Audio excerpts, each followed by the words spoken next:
como que ele descobre o que está escrito na receita médica, porque a letra do médico é horrível, né? Eu não entendo. Para responder essa pergunta, eu gostaria de colocar a seguinte situação. Algumas vezes a gente pega uma receita ilegível, vai até a farmácia e esse medicamento não é dispensado porque o profissional que te atende não consegue fazer a leitura para saber qual medicamento que tem ali.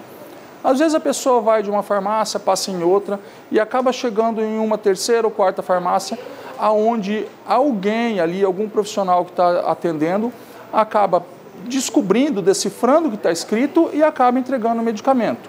Na verdade, isso é um risco, né? Por quê? Porque há uma necessidade da receita ser totalmente legível, tanto para o profissional que está recebendo, quanto para o paciente, né? A Lei 5991 de 1973 já garante que na receita médica haja, então, a legibilidade, que ela seja totalmente clara, né?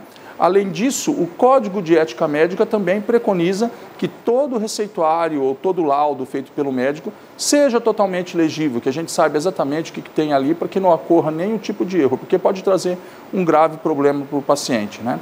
E a RDC da Anvisa, número 67, ainda traz a possibilidade do farmacêutico fazer uma avaliação dessa receita e caso não haja uma legibilidade, que ele não consiga entender o que está nessa receita, ele vai então recusar o atendimento. Então, o ideal é que você exija do profissional prescritor, quem faz a prescrição da receita, que ela seja totalmente legível, para que a gente tenha um padrão de atendimento, um padrão de qualidade nesse atendimento e que isso faça com que você melhore a sua saúde, né? E não acabe, então, prejudicando até pela troca de um medicamento se você não conseguir ler essa receita.